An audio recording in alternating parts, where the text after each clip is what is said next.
आइए आज आप सब सुनेंगे इंदिरा एकादशी व्रत की कथा।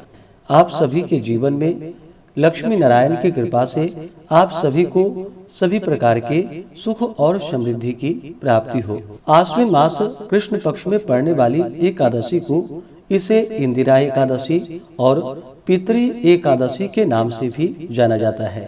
इस दिन विशेष प्रकार से भगवान विष्णु, माता लक्ष्मी, भगवान शालिग्राम का पूजन किया जाता है तथा इस दिन भगवान सत्यनारायण का कथा भी श्रवण करनी चाहिए।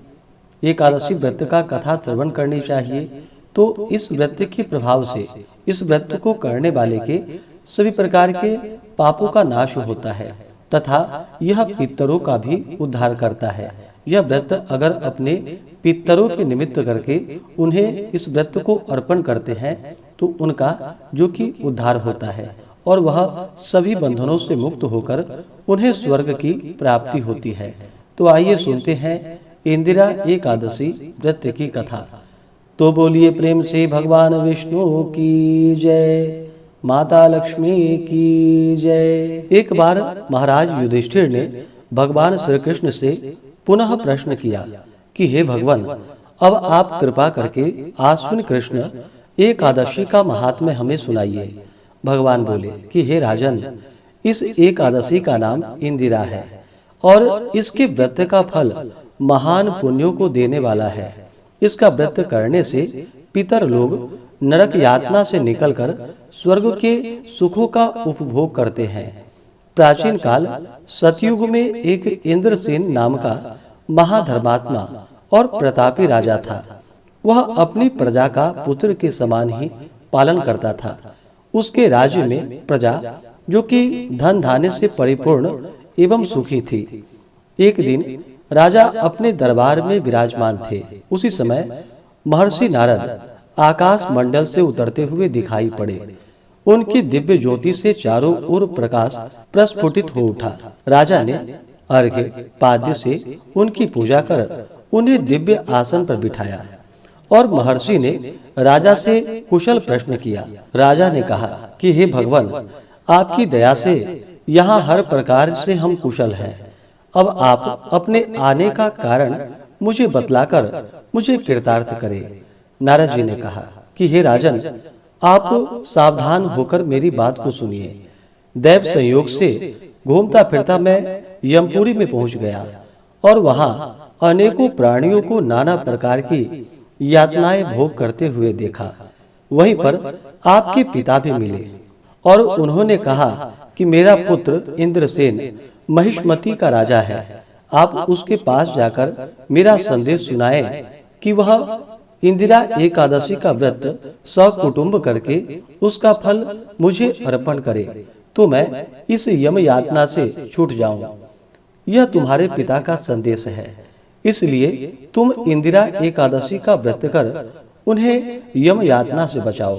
महर्षि के ऐसे वचन को सुनकर राजा ने कहा कि हे भगवान, आप मुझे बतलाइए कि यह व्रत किस प्रकार किया जाता है।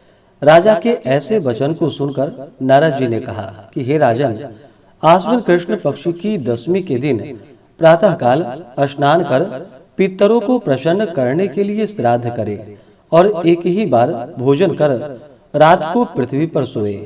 दूसरे दिन प्रातः काल में नित्य कर्मों से निवृत्त होकर एकादशी व्रत का संकल्प करे कि आज एकदम निराहार रहकर समस्त भोगों को त्याग कर द्वादशी को भोजन करूंगा। हे पुंडरीकाक्ष, आप मेरी और मेरे संकल्प की रक्षा करें। इस प्रकार संकल्प कर मध्याह्न में शालिग्राम की मूर्ति के सम्मुख श्रद्धा भक्ति युक्त श्राद्ध करे और ब्राह्मणों को भोजन करा उनको यथाशक्ति दान दक्षिणा दे। पितृशेष को सूंघ कर किसी गौ को खिला दे। धूप दीप से भगवान का विधिवत पूजन कर रात को जागरण करे। द्वादशी के दिन प्रातः काल स्नान कर पुनः ब्राह्मणों को भोजन करा। उसके बाद बंधु बांधवों समेत भोजन करे। इस प्रकार व्रत करने से तुम्हारे पिता की अवश्य ही मुक्ति हो जाएगी। इस प्रकार व्रत की विधि बतलाकर महर्षि नारद वहां से चले गए।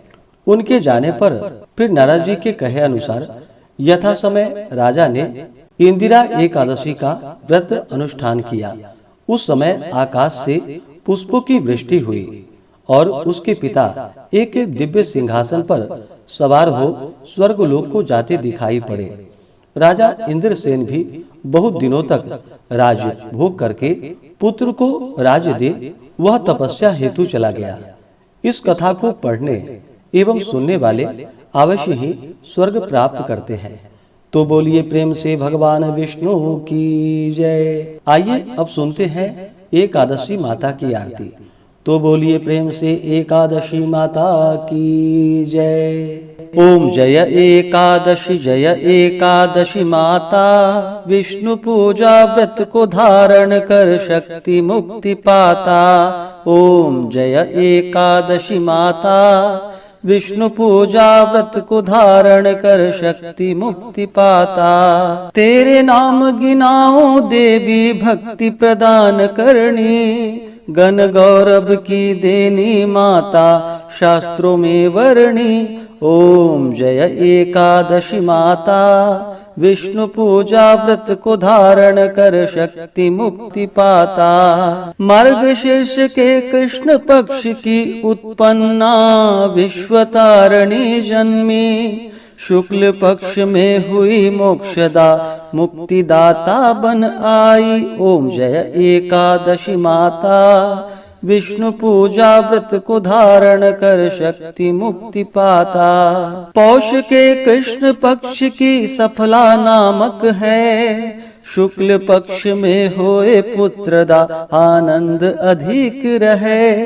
ओम जय एकादशी माता, विष्णु पूजा व्रत को धारण कर शक्ति मुक्ति पाता। नाम षट तीला माघ मास में कृष्ण पक्ष आवे, शुक्ल पक्ष में जया कहावे विजय सदा पावे। ओम जय एकादशी माता, विष्णु पूजा व्रत को धारण कर शक्ति मुक्ति पाता। विजया फाल्गुन कृष्ण पक्ष में शुक्ला आमल की, पाप मोचिनी कृष्ण पक्ष में चैत्र महाबली की। ओम जय एकादशी माता, विष्णु पूजा व्रत को धारण कर शक्ति मुक्ति पाता। चैत्र शुक्ल में नाम कामदा धन देने वाली, नाम वरुथिनी कृष्ण पक्ष में वैशाख माह वाली।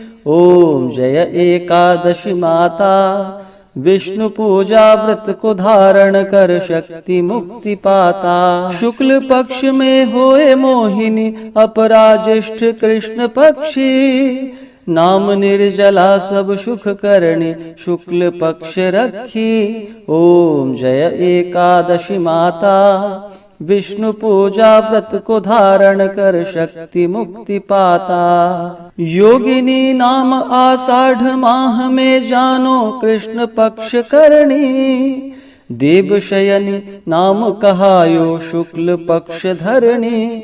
ओम जय एकादशी माता, विष्णु पूजा व्रत को धारण कर शक्ति मुक्ति पाता। कामिका श्रवण मास में आवे कृष्ण पक्ष कहिए, श्रवण शुक्ल में होए पवित्रा आनंद से रहिए। ओम जय एकादशी माता, विष्णु पूजा व्रत को धारण कर शक्ति मुक्ति पाता। अजा भाद्रपद कृष्ण पक्ष की परिवर्तिनी शुक्ला, इंद्रा अश्विनी कृष्ण पक्ष में व्रत से भव सागर निकला। ओम जय एकादशी माता, विष्णु पूजा व्रत को धारण कर शक्ति मुक्ति पाता। पापांकुशा है शुक्ल पक्ष में आप हरणहारी, रमा मास कार्तिक में आवे सुखदायक भारी। ओम जय एकादशी माता, विष्णु पूजा व्रत को धारण कर शक्ति मुक्ति पाता। देवोत्थानी शुक्ल पक्ष की दुखनाशक मैया, पावन मास में करो विनति पार करो नैया। ओम जय एकादशी माता, विष्णु पूजा व्रत को धारण कर शक्ति मुक्ति पाता। परमा कृष्ण पक्ष में होती जन मंगल करणी, शुक्ल मास में होए पद्मिनी दुख दारिद्र हरणी। ओम जय एकादशी माता, विष्णु पूजा व्रत को धारण कर शक्ति मुक्ति पाता। जो कोई आरती एकादशी की भक्ति सहित गावे, जन गुरुदिता स्वर्ग का वासा निश्चय ही पावे। ओम जय एकादशी माता, विष्णु पूजा व्रत को धारण कर शक्ति मुक्ति पाता। ओम जय एकादशी माता, विष्णु पूजा व्रत को धारण कर शक्ति मुक्ति पाता। हाँ, शक्ति मुक्ति पाता। तो बोलिए प्रेम से भगवान विष्णु की जय, माता लक्ष्मी की जय।